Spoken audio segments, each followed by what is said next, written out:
Insya Allah Bapak dan Ibu, dengan dukungan dan doa Bapak Ibu, kami kuat Bapak dan Ibu untuk melawan ini. Ya, Allahu Akbar. Ya.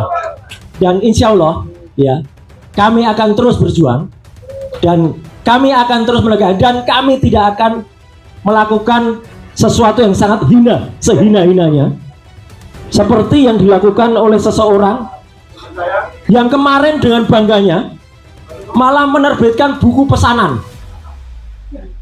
Ini buku pesanan, buku kok harus ditandatangani oleh yang pesan. Ini sangat memalukan bagi seorang peneliti.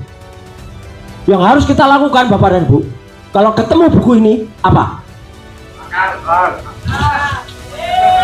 Robek-robek saja Bapak dan Ibu, karena ini memalukan. Karena ini memalukan dan sangat tidak.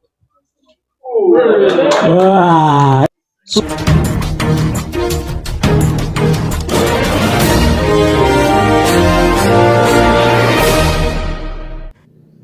Perseteruan Roy dan Rismond semakin panas ketika P21 dinyatakan boncos setelah Rismond yang sok jagoan dengan bukunya hadir ke Solo, pamerkan buku baru dan siap nyatakan jadi saksi. Dibalas pedas oleh kubu Roy dengan sebut buku itu tak ada gunanya sama sekali. Peneliti yang belok 180 derajat justru tak akan diterima kesaksiannya dan akan lebih baik Rismond kini bersiap jadi tersangka karena banyak kasus yang sudah masuk LP. Sebenarnya bukan P21 ilusi ya. Kalau ilusi itu kan berarti sesuatu yang tidak real ya. P21 itu kan produk hukum. Ya. Produk hukumnya kejaksaan, bukan produk hukumnya Polda. Ya. Jadi P21 itu kalau saya bahasakan secara sederhana adalah tiket menuju persidangan. Sudah 414 hari saya dilaporkan oleh Raja Palsu Solo itu. Ya. Sudah 414 hari Raja Jawa palsu itu. Memang palsu, orang sok ngaku-ngaku tapi kelakuannya nggak mutu.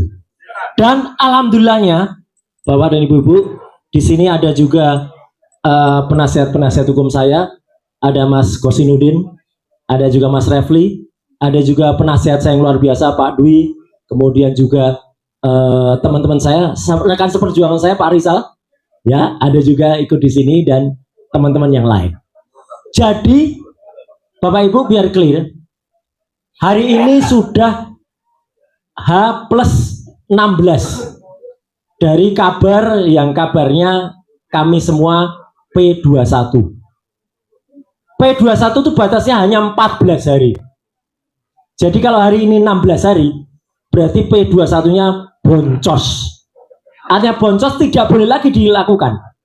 Dan itu berarti apresiasi kita untuk kejaksaan yang kemungkinan kejaksaan bingung.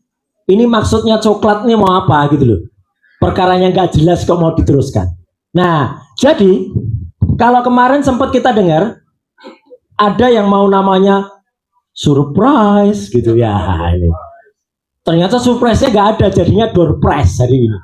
Ya. Nah, door prize karena tidak jadi maju. Ya. Nah, padahal persoalannya sebenarnya sangat sederhana. Kenapa hanya mengurusi sebuah ijazah saja yang selembar ini aja susahnya bukan main. Padahal ini jelas palsu.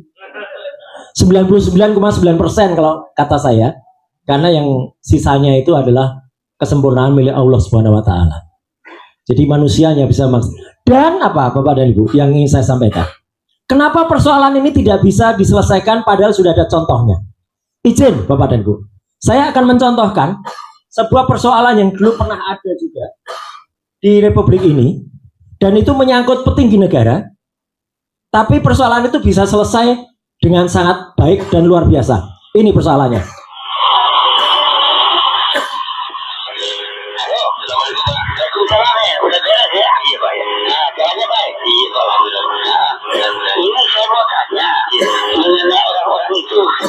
Saya tidak perlu putarkan panjang karena panjang. Ini adalah kriteria ketika di tahun 1999 ada rekaman suara beredar. Waktu itu rekaman suara Presiden Habibie dan Jaksa Agung Andi Galim. Dan saya dipanggil oleh Badan Intelijen ABRI waktu itu, dan hormat saya untuk Pak Tiasno Sudarto sebagai kepala BIA waktu itu. Anak buah Pak Tiasno dan ada Pak Tiasno juga waktu itu menyelesaikan kasus ini dengan elit, dengan elegan, diteliti, kemudian disimpulkan itu benar, dan Pak Andi Galip beberapa saat kemudian mengakui Pak Tiasno kalau itu rekamannya. Dan apa? Negara melakukan pemberesan, melakukan penyempurnaan sistem telekomunikasi yang ada di istana. Itu caranya. Jadi kalau ada kebocoran kepada misalnya ada ijazah atau ini nggak palsu, harusnya bukan penelitinya yang kemudian dikriminalisasi, tapi harusnya sistemnya yang kemudian dikoreksi agar jangan sampai kasus orang berijazah palsu semacam ini bisa menjadi kepala negara. Dan sekarang yang terjadi adalah, Bapak dan Ibu semua, sesuatu yang terjadi lebih parah itu terjadi pada wakil presiden kita.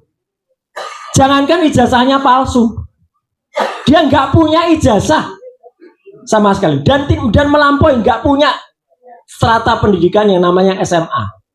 Saya sudah sampai ke UTS, University Technology of Sydney, untuk meneliti itu, dan jelas itu palsu.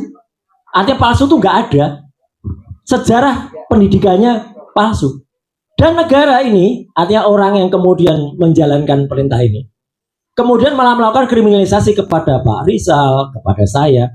Sampai dengan hari ini, yang tadi sudah dikatakan, sudah lebih dari 7 bulan